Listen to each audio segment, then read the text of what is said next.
It was, lucky number 13, like, just happened to be the one that didn't finish. Right. Oh my God, it's like the 13th floor. Yeah. 13th season. Shows should just skip the 13th season. You go from season 12 to season 14. Don't skip it. I mean, I worked really hard on that season.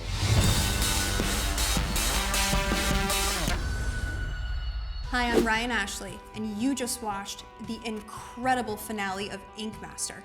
Now, I'm sitting here with one of the top 4 finalists, Bob, of this epic season. All right, so Bob, let's talk about Ink Master in a previous sense. When you first started season 13 of Ink Master, how did that season go for you? I was super new to it, so I'd never really watched the show and never really thought about being on the show until I was basically there.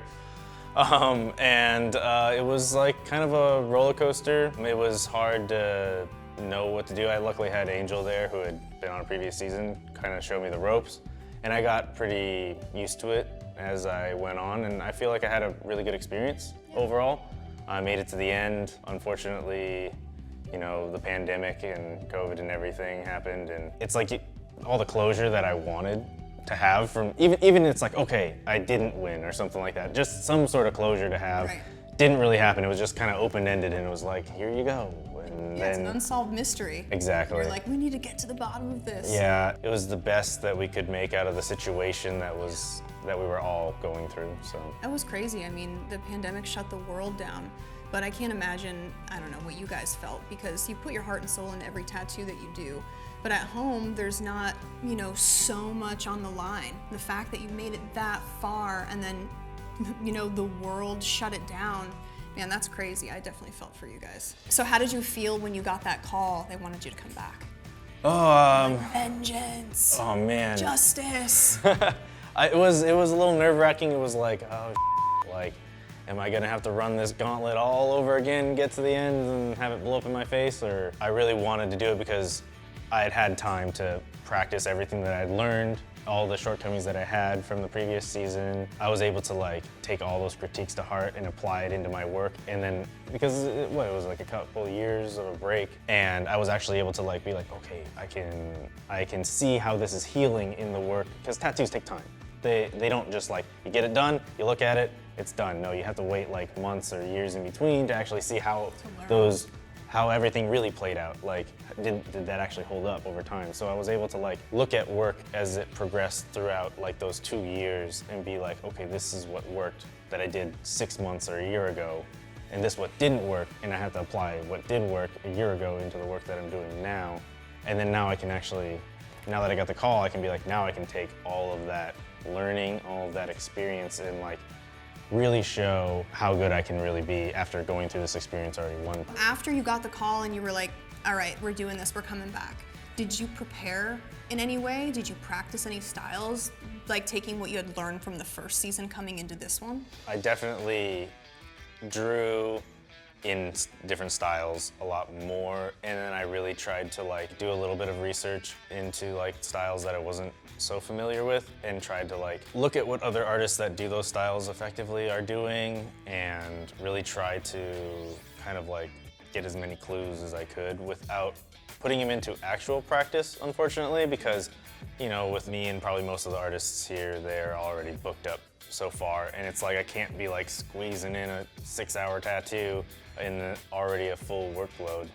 I work 5 days a week, so. How many hours a day do you tattoo usually? Unhealthily, probably 8 to 12. So usually my day consists of me waking up around 5 in the morning, drawing till about 1 p.m., and then tattooing from 2 p.m. all the way till midnight or so. And Every day is a different person? Yeah. That is insanity. How do you feel about these 6-hour tattoos in the competition? Is that a really short window for you? It is, and it's mainly because I, first and foremost, am an artist, and I don't actually go, I'm drawing a tattoo. I just go, I'm gonna draw a sick design. I'm just gonna draw a cool thing, and I'm gonna do it the way that I think it should look, in a digital environment as well as an art piece. I do a million tricks in my tattoos. As many things as I can do in a single piece, and the only way I'm able to accomplish that when I accomplish it is because I've planned it all out. And I've planned it all out, not only I've drawn it and it looks sick as a drawing, but I planned it all out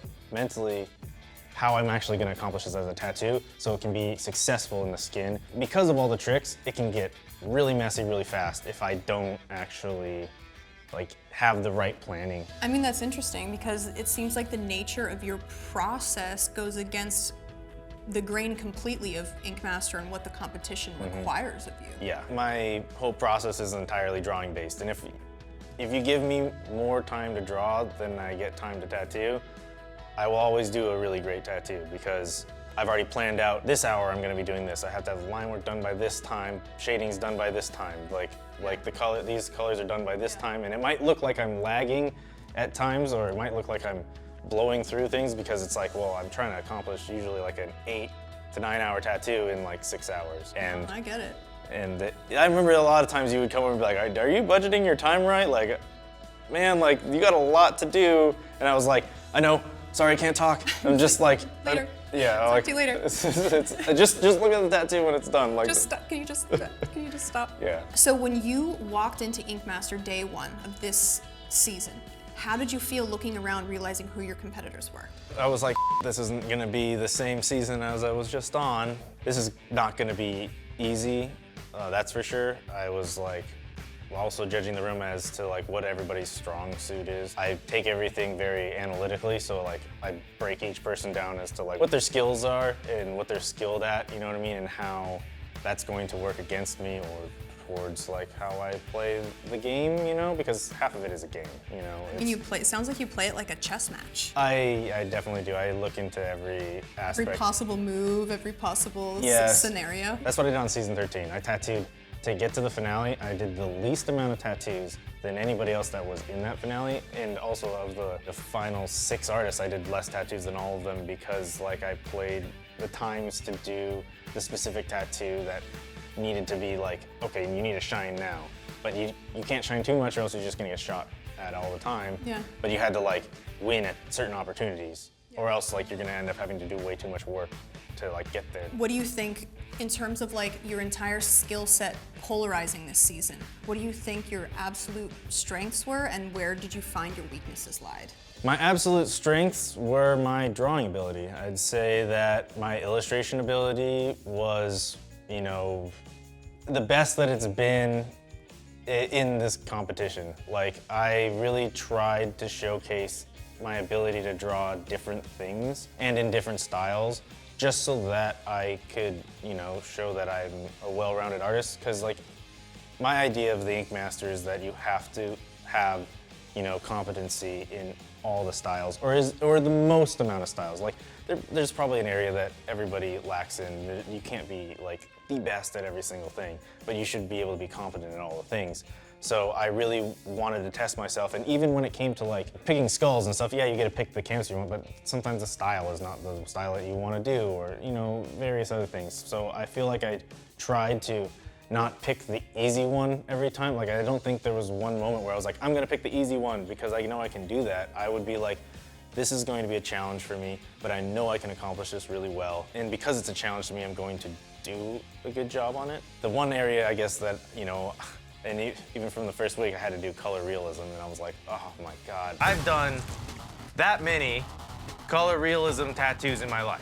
This is going to be hard. Because it's the opposite of drawing. But there is drawing aspects in it, and there is illustration aspects in it that can make a good design. And I know that design is huge when it comes to any sort of like realism or like illustration. It's like you have to illustrate a little bit so that like the feeling is conveyed more, or like the design pulls together as a whole better. Like, and I know with the corgi tattoo, I did like, yeah, I did a blue background, but I incorporated the blue in the nose and in the eyes and in the mouth, and then I also like, the picture that I used didn't have a tongue in it, and its mouth was different, but I wanted to show the expression more, so I like illustrated these other elements into it, and then tattooed them in a realism style so that like it looked like it was believable in the sense that I did it all in one. To me, the definition of Ink Master is being the most well-rounded. And that is one thing I appreciated so much about you this season, is every single challenge that you were given, every skull pick that you got, you know what your strengths are. We all know what your strengths are. but you didn't use them as a crutch and give us the same thing that we would expect every week. You really did put different hats on and attempt each one of those challenges with the lenses on of an artist that would specialize in that style, and you nailed most of them. Thank you. It was really cool, and yeah, I appreciate that very much. Thank you. So the 24-hour back piece. Yeah. How are we feeling about this? Like your initial reaction to the challenge? My initial reaction wasn't terrible. Honestly, I'm up for a challenge. It's not something that's undoable, but it requires a lot of planning, which in Ink Master you don't get that kind of planning. You kind of just have to, fly by the seat of your pants. And for me, that's like having a piece that is supposed to span 24 hours versus 8, 6, or 12. Like, it's a little bit, there's like a gray area or an unknown, especially with the canvas. It's really like, how are they going to react to it, as well as how are they going to sit for it? There's so much up in the air, because when you're at the luxury of being at your own shop, you have the time to plan it out, take the extra time that you need, and really analyze how you're going to go about it. I mean, a 24-hour tattoo is, it's not an easy ask. Even at home in normal life, that's a tough one. It is. So how did you decide to approach this tattoo without all of the planning that you would have loved to have? Was there a strategy? I switched up what I was going to do last minute, which didn't help. You originally had a different design? Yes. I was going to do my specialty, which is biomech, which I could have done, but at the same time, I really didn't want to, I wanted to have a story, with my piece. And I feel like biomech, it's more like a shock and awe, and it is what it is, and you might not know what actually it is. It's just it looks cool. It's like an abstract expressionism kind of, but without a story. You're literally looking at it and you're like, I like it because it fits the body really well. It's got cool shapes, cool dimensions. It has flow and has good design, but what is it? You might just say what it is, but it's not giving you a real story, other than you're looking at it and that's what it is. And I like those kinds of tattoos. I do too. Throughout the competition, I feel like the story of what you're doing as an artist should also speak. And that's that's also part of the strategy is do you want your piece to have a story, or do you just want to do something cool because you thought it was a cool thing? And so I really wanted to dig into myself or think about what I wanted to show for my final piece, and how that really resonates with me as an artist. So I really wanted to put more of my story into the piece, and then also show something that is unique to my illustration abilities. I was also wanting to push myself to the max at the same time, to go huge and give something that I felt fits the body as good as possible. I really tried to put a lot of energy into that piece, I think, without having enough time. Well, you know what though, at the end of the day, yes, this is a tattoo competition, but when you break it down, tattoos are art, and art should have emotion. Art should have some sort of reason behind it. So, I mean, I love biomech, but I definitely appreciated so much the story that went into that dragon that you did, because it showed that you really did put your heart and soul into it. It was a well-rounded tattoo. It had a reason, and I don't know. I love that. I feel like personally, I mean, it might look like it's an awesome tattoo, but for me, I feel like I didn't do as good as I could have done. That's what sucks. It's I'm looking at it, I'm like, oh, I love the drawing. I just wish I had planned it a little bit better. Yeah. The last thing I want to ask you basically is, looking forward to the future, what are your hopes and dreams in terms of what you hope to accomplish? And what do you think the biggest dream is that you'd like to someday fulfill? What was happening behind the scenes is I was opening up my first tattoo shop. Dope. Yeah, so the whole time I was competing, and then literally the day I got back, I got the keys to the new spot, and then I've literally been working non-stop tattooing, and my other time has been spent trying to open this shop. Crazy. And so it's a big step for me being a first-time shop owner. Congratulations. Thank you. That's dope. Yeah, What's the shop called? Shokunin. It's a Japanese word that means craftsman, but it's it's got a little bit deeper meaning into it. It's being the best at your craft, only for the sake of, the community, and not for like the betterment of yourself, but like for the betterment of your work, for everybody that's going to be receiving your work. I feel like that kind of reflects who I am as a person, so that's why I wanted to represent in that shop, and really like, you know, the artists that I want to bring in, I really want to share that same interest, and which is awesome because Angel's actually going to be working there too. Really? Yeah. She's moving to Portland? Yep.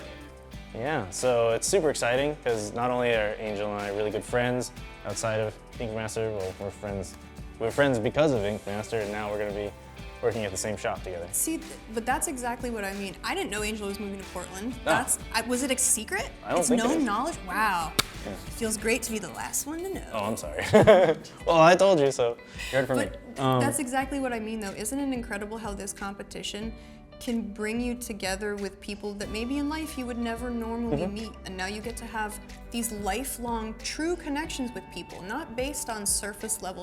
It's like connections based on a truly life-changing experience that you went through together. That's exactly it. You know, everybody that has been through this competition, I feel like we share this crazy esoteric experience that like, it kind of like bonds everybody that's been through this like together in a way that like, you know, no matter what season you're on, it's like, oh yeah, we had to go through it, you know. But dude, that's why I think throughout the entire season, having to judge all of you guys, but especially the very end, I understand the highs, the lows, the mental anguish you go through sometimes, the emotions, the passion. I get it. I get all of that. And it's like a wavelength that we're all on. It's something that we all understand together without having to speak. Like, we all get it. Yeah. It's like a special bond or club.